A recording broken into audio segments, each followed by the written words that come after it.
आज हम आपके लिए लेकर आए हैं एक ऐसी कहानी जिसमें हम देखेंगे कि ये बेहद ही बला की खूबसूरत लड़की जो दुनिया में आखिरी बची हुई है, कैसे उसे एक अजीब से दिखने वाले क्रिएचर से प्यार हो जाता है और वो उसी के साथ दुनिया को आगे बढ़ाने का सपना देखने लग गई।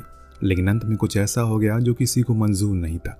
समय चल रहा है 2070 का। अब पृथ्वी पहले जैसी नहीं रही। जो कुछ भी बचा हुआ है वो सब कुछ बंजर और वीरान हो गया। सिर्फ कुछ ही गिने चुने हैं जिनकी संख्या सिर्फ 36 है, जिसमें से हमारी स्टोरी की मेन लीड जूली भी मौजूद है, जो अभी अपनी कम्युनिटी के लोग के लिए सप्लाईज लेने जा रही है।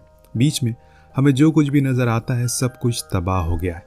कई बार उसे कुछ ऐसे लोगों के कंकाल भी मिलते हैं जो कि शायद अपने बच्चों को साथ लेकर मर गए, क्योंकि उन्हें खाने को कुछ मिला ही नहीं। खैर, ये सब तो जूली के लिए रोज का है, इसीलिए वो इग्नोर करके उस काम को करने में व्यस्त हो गई जिसके लिए वो यहाँ पर आई है। पर बड़ी खोजबीन के बाद भी उसे कुछ ऐसा खाने को नहीं मिला जो उसकी और उसकी कम्युनिटी के लोगों की भूख को मिटा सके। पर कुछ ऐसा दिखा जो उसके लिए भयानक था। दरअसल जिस गैस स्टेशन पर वो खाने की तलाश में गई थी, वहाँ की सीलिंग में कुछ छुपा था जो कि गुर्रा रहा था, पर वो बाहर नहीं आया, क्योंकि वो जो कुछ भी था वो सिर्फ रात के अंधेरे में निकलता है जब सूरज की किरणें खत्म हो जाती हैं। इसीलिए जूली आराम से वहाँ से निकल गई। अब वापस जाते समय उसने ले लिया एक रॉन्ग टर्न, जहाँ उसे दिखाई दी एक कैरवान जिसके बाहर बैठा हुआ घायल शख्स जिसको किसी अज्ञात चीज ने घायल कर दिया है। लेकिन उसने उस चीज को जैसे तैसे करके कैरवान में बंद कर दिया है। इस बीच वो शख्स कहता है कि मुझे मार दो, लेकिन जूली अपनी एक गोली बेजान शख्स पर जाया नहीं करना चाहती। इसीलिए वो अंदर गई, जहाँ उसे राशन तो मिला पर उसके लिए थोड़ी मुशक्कत करनी पड़ी। बड़ी देर बाद उसने उस अज्ञात चीज को खत्म कर दिया जो कुछ सप्लाईज थी उसे लेकर बाहर आ गई। तब तक वो आदमी भी मारा गया, लेकिन अब अंधेरा होने वाला है, इसीलिए उसे जल्दी ही कुछ करना होगा। पहले ही वो लेट हो चुकी है। अब पूरे रास्ते भर वो अपनी कार में रखी खुद और जैक की तस्वीर को निहारती रहती है। जैक असल में उसका पति है। तभी वो फोटो हवा के कारण उड़ गई, जिस चक्कर में उसकी कार रोड से हट जाती है और गड्ढे में जाकर पलट गई। इसी हादसे के साथ हम पहुंच जाते हैं उसके अतीत में, उस समय में जब जूली पहली बार जैक से मिली थी। आज जूली को बहुत तेज भूख लगी है, इसीलिए वो बिना कुछ बताए इस आर्ट गैलरी में घुस जाती है, सिर्फ फ्री का खाना खाने के लिए। लेकिन जब जैक उसको देखता है तो समझ जाता है कि वो सिर्फ अच्छा बनने का नाटक कर रही है, क्योंकि उसे पेंटिंग का पी भी नहीं पता और जैक ही इस जगह का मालिक है। तो अब उसे सवाल करता है, जैसे कि क्या तुम्हें पता है कि ये पेंटिंग डॉक्टर वीगन ने बनाई है? तो वो जवाब में कहती है, पर मैं तो वेजिटेरियन हूँ। जो सुन जैक को पूरा भरोसा हो गया कि ये लड़की वही है जिस तरह की वो तलाश कर रहा है, एकदम उससे अपोजिट। इसीलिए वो उसे बिना कुछ कहे पूछता है कि तुम यहाँ पर कैसे आई। तब जूली को पता चल गया कि उसे पता चल चुका है कि वो एक घुसपैठिया है और इसीलिए उसने झूठ बहाने बनाए, जैसे कि बाहर तेज बारिश हो रही है, इसीलिए वो यहाँ पर आई ताकि बारिश से बच सके। इसके बाद अब जैक उसे और पेंटिंग दिखाते हुए कहता है कि ये कितनी खूबसूरत है, पर जूली को तो वो किसी मॉन्स्टर की लग रही थी। पर जैक का कहना था कि गौर से इसे देखो, इसके अंदर खूबसूरती है। क्या आपको नजर आई कोई खूबसूरती इस पेंटिंग में? तो हमें कमेंट में ज़रूर बताइएगा। अब काफ़ी देर बात करने के बाद जैक उसे अपने साथ घर ले जाने के लिए मना लेता है, लेकिन जब जूली उसका घर देखती है तो उसके होश उड़ जाते हैं, क्योंकि जितना बड़ा उसका बाथरूम है उससे बड़ा तो उसका अपार्टमेंट है। अब तो जैक कुछ ज़्यादा ही क्लोज आ रहा है, उसे अच्छे से पेश आ रहा है, जो उसे हजम नहीं हो रहा है कि वो ऐसे बिना कुछ बोले ही वहाँ से चली जाती है।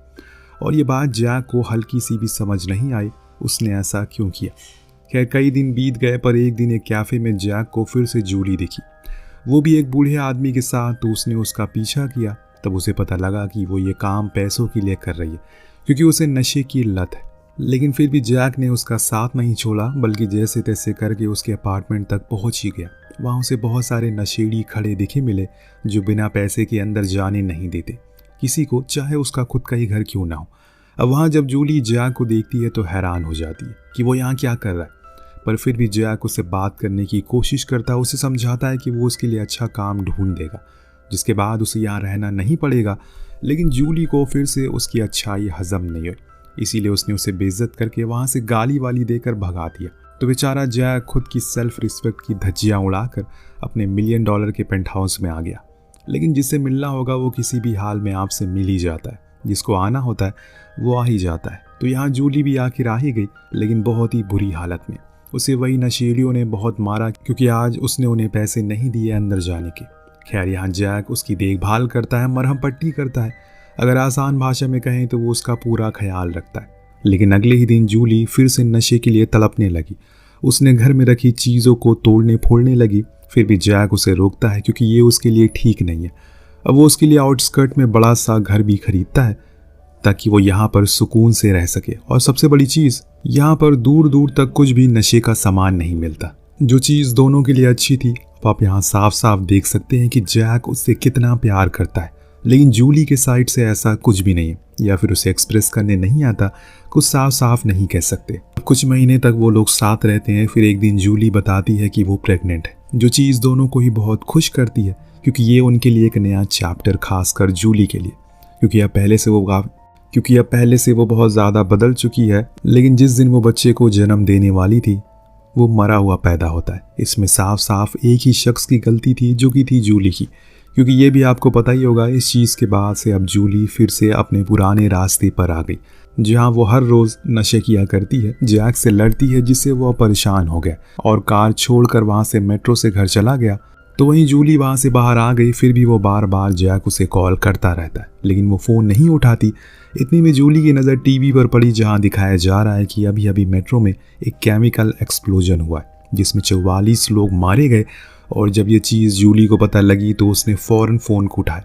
तब पता लगा कि वो जैक का नहीं बल्कि उसी के फ़ोन से किसी अनजान इंसान ने कॉल किया है, जो उसे बताने के लिए कॉल कर रहा है कि जैक भी उस मेट्रो के हादसे में घायल है, इसीलिए वो फ़ौरन हॉस्पिटल आ जाए। इतना देखते ही जूली भागते हुए हॉस्पिटल गई, जहाँ उसने जैक को वेंटिलेटर पर देखा।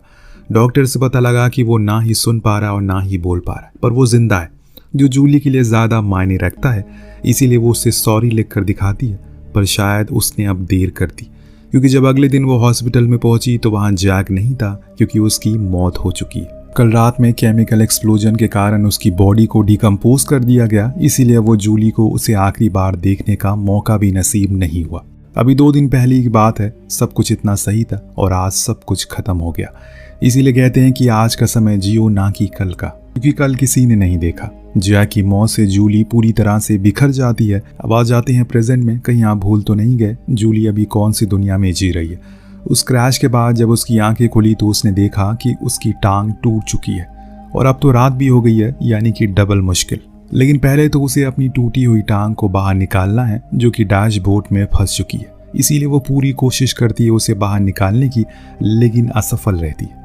इसीलिए अब उसने बाहर पड़ी बंदूक को उठाने की कोशिश करी। इसमें उसके हाथ कुछ नहीं लगा तो उसे फाइल ली। तो उसने अब फिलहाल के लिए अपने पैर में फोकस किया, क्योंकि जब तक वो बाहर नहीं आएगा वो हिल नहीं सकती।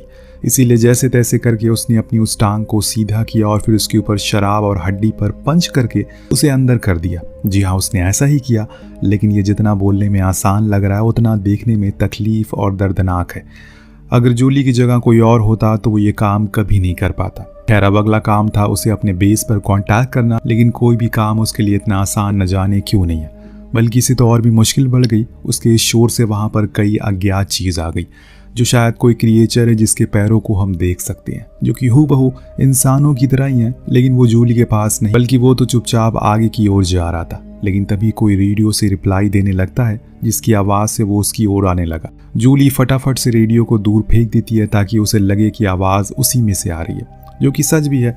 अब जब उस क्रिएचर को रेडियो मिला तो उसे उठाकर फेंक दिया, जिससे इतना साफ पता चल गया कि उसमें ज़्यादा दिमाग नहीं है, लेकिन है तो एकदम इंसानों की तरह। क्योंकि जब केमिकल एक्सप्लोजन हुआ तो उसके बाद से ही ये सब शुरू हुआ। धीरे धीरे करके इंसान इनकी तरह बनने लगे, या फिर ये कहें कि इंसान ये ऐसे बन गए, फिर दुनिया का ये हाल हो गया।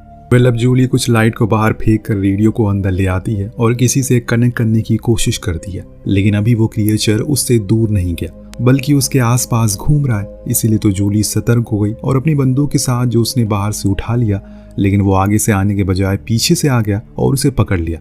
लेकिन सही मौके पर उसने कार को ऑन करके रेस दे दी, जिससे वो भाग गया। यानी कि इन्हें तेज आवाज़ पसंद नहीं है। तो फिर से जूली कनेक्ट करती है रेडियो से, लेकिन इतने में वो दोबारा आ गया और इस बारी तो कार के अंदर ही घुस गया। लेकिन सही समय पर उसने उसे शूट करके भगा दिया। अब जाकर थोड़ी शांति हुई है। इतने में उसे फिर से कुछ रिप्लाईज मिलने लगे। उसने उन्हें बताया कि वो यहाँ पर बुरी तरह से फंस चुकी है। उसके पास एक क्रिएचर भी है, तो उन्होंने बताया कि उसकी कार में एक लोकेटर है, वो ऑन कर दो, उसके बाद हम तुम्हारी लोकेशन पर चॉपर लेकर आ जाएंगे। पर अभी भी वो क्रिएचर उसके आसपास ही घूम रहा है, जिससे वो बड़ी ही मुश्किल से बची हुई है। खैर, उसने उस लोकेटर को ऑन कर दिया अब उनके साथी उसे बचाने के लिए आ रहे, लेकिन तभी उसने देखा कि उस क्रिएचर ने उसकी कार के सामने वाले शीशे को हटा दिया और अब वो उसी की तरफ अंदर आ रहा है। लेकिन सही समय पर वो अपनी हेडलाइट को ऑन कर देती है, जिससे वो वहां से फिर से भाग गया, क्योंकि जैसे आपको पता है कि इनको रोशनी से एकदम नफरत है। कुछ देर बीत जाने के बाद जूली फिर से अपने साथियों से पूछती है उन्हें कितना समय लगेगा यहाँ पर आने में, तो उन्होंने आने से इनकार कर दिया। जी हाँ, क्योंकि जिस जगह पर वो अभी है वो खतरे से खाली नहीं है, उसे सुबह तक इंतजार करना पड़ेगा, तब तक वो आकर उसे बचा लेंगे। यहाँ तो पल पल उसका काटना इतना मुश्किल हो रहा है, तो सुबह तक न जाने वो कैसे जिंदा रहेगी। इतना सुनते ही बेचारी जूली एकदम से टूट गई, क्योंकि उन्हीं लोगों के लिए वो सप्लाईज लेने के लिए इतनी दूर आई है और अब उसकी मदद की बारी आई। वो खुद उसे बचाने के लिए नहीं आ रहे, इसीलिए अब उसे ऐसे होपलेस बैठी रहती है कि तभी वहाँ एक कार गुजरी, जिसकी आवाज़ सुन उसने अपना हॉर्न बजाया। पर वो मदद वाले नहीं बल्कि लुटेरे थे, जो कि जूली को जबरदस्ती पकड़ कर ले जा रहे हैं। फिर तभी वहां पर वही क्रिएचर आ गया। उसने उन लुटेरों में से एक लुटेरे की गर्दन ही तोड़ दी, जो देख और भाग गए। एक तरह से उसने जूली की जान बचाई, लेकिन अब उसे डर लग रहा है, क्योंकि अब उसकी भी तो जान खतरे में। उसे लगता है कि उस क्रिएचर के हाथों से मरने से बेहतर है एक आसान मौत मर जाए, और इसीलिए वो खुद को ही गोली मारने चली गई। लेकिन ऐसा वो कर नहीं पाई, क्योंकि उसने पहली जिंदगी में बहुत कुछ हार चुकी है। पर अब नहीं, क्योंकि जैक भी उसकी इन आदतों की वजह से उसे दूर चला गया। इसीलिए उसने अब उसे लड़ने का सोचा, जिसके लिए वो गैस कैन लेकर बाहर आई और एक जगह रखकर उस क्रिएचर का इंतजार करने लगी। जैसे ही वो आया उसने शूट कर दिया, पर वो बच निकला। पर जूली के अंदर और जान नहीं बची। वो और थोड़ी देर सरवाइव कर सके, उसके लिए एक अच्छी बात ये थी कि अब कुछ ही देर में सुबह होने वाली है। पर अभी भी वो क्रिएचर मरा नहीं है, वो उसी के आसपास है। अब जूलिया भी क्या करे, क्योंकि उसकी गोलियां भी खत्म हो चुकी है। लेकिन यहाँ वो उसे मार नहीं रहा है, बल्कि उसे छू रहा है, जैसे कि वो उसे बहुत मिस किया हो। जैसा लग रहा है कि मानो उसकी बहुत पुरानी यादें उससे जुड़ी हो। जी हाँ, आपने सही सोचा, ये क्रिएचर कोई और नहीं बल्कि जैक ही है, जो कि उस हादसे के बाद से एक क्रिएचर में तब्दील हो गया। पर उसका दिल अभी भी सिर्फ जूली के लिए धड़कता है। जिस चीज़ को जूली समझने में देर नहीं लगाती, उसे तुरंत ही उसे गले से लगा लिया। पर रात में चलाई गोली से अब वो ज़्यादा देर जिंदा नहीं रह सकेगा। जिस बात का अफसोस उसे अब हो रहा है, दरअसल उसने रात भर जूली की रक्षा की और बार बार उसके पास आना चाहा, उसे समझाना चाहा कि वो कौन है। पर जूली को लगा कि वो एक क्रिएचर है और उसे मारना चाहता है। लेकिन अब इतना सब कुछ होने के बाद भी जूली आखिर में उसे अपने प्यार का इजहार कर ही देती है। हाँ, वो भी उसे उतना ही प्यार करती है जितना वो उसे करता है, और इसी बात को प्रूफ करने के लिए उसने उसके साथ खुद को भी गोली मार ली और दोनों की कहानी को वहीं खत्म कर दिया। ये कुछ अलग किस्म की लव स्टोरी थी। पर आपको क्या वो पेंटिंग याद है जिसमें जूली को मॉन्स्टर दिख रहा था, लेकिन जैक को खूबसूरती? यहाँ भी कुछ वही हुआ जिसको जूली समझ नहीं सकी। यहाँ जूली ने जैक के प्यार को समझने में एक बार नहीं बल्कि 2 बार गलती कर दी, और अंत में उसे अपना प्यार मिल ही गया। तो आपको कहानी कैसी लगी हमें कमेंट करके ज़रूर बताइएगा। मिलते हैं अगली वीडियो में। Thank you so much watching. Peace out.